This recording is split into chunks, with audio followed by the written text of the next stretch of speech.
V. I. Lenin. The Enemies of the People. First published in Pravda No. 75, June 20, 1917. Published according to the Pravda text. Source: Lenin Collected Works, Progress Publishers, 1977, Moscow, Volume 25, pages 57-58. Translated, transcription / markup, D. Walters and C. Farrow. Public domain, Lenin Internet Archive. 2000. You may freely copy, distribute, display and perform this work, as well as make derivative and commercial works. Please credit Marxist's Internet Archive as your source. Read me. Plekhanovsyenstvo, which even the Socialist Revolutionary Dialo Naroda justly calls a newspaper at one with the liberal bourgeoisie, has recently recalled the law of the French Republic of 1793 relating to enemies of the people. A very timely recollection.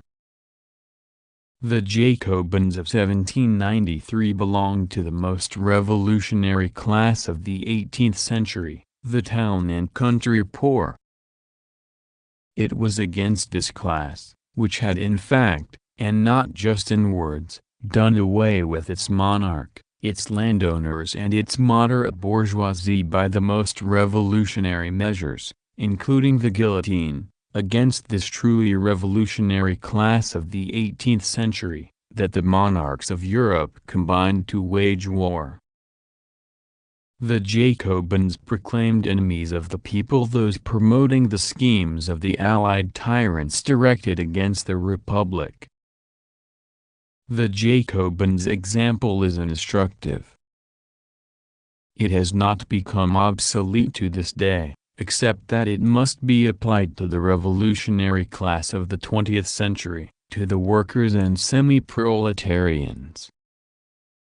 To this class, the enemies of the people in the 20th century are not the monarchs, but the landowners and capitalists as a class.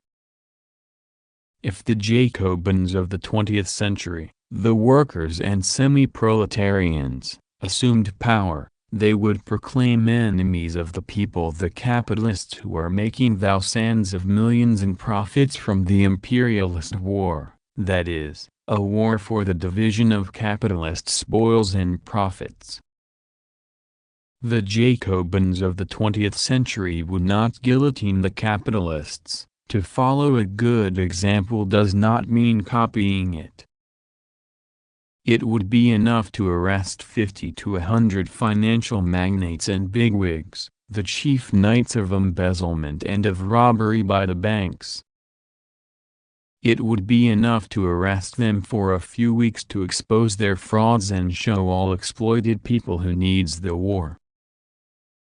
Upon exposing the frauds of the banking barons, we could release them, placing the banks, the capitalist syndicates, and all the contractors working for the government under workers' control. The Jacobins of 1793 have gone down in history for their great example of a truly revolutionary struggle against the class of the exploiters by the class of the working people and the oppressed who had taken all state power into their own hands. The miserable Jedinstvo, with which the Menshevik defensists were ashamed to form a bloc, wants to borrow Jacobinism in letter and not in spirit, its exterior trappings and not the content of its policy. This amounts in effect to a betrayal of the revolution of the 20th century, a betrayal disguised by spurious reference to the revolutionaries of the 18th century. Notes: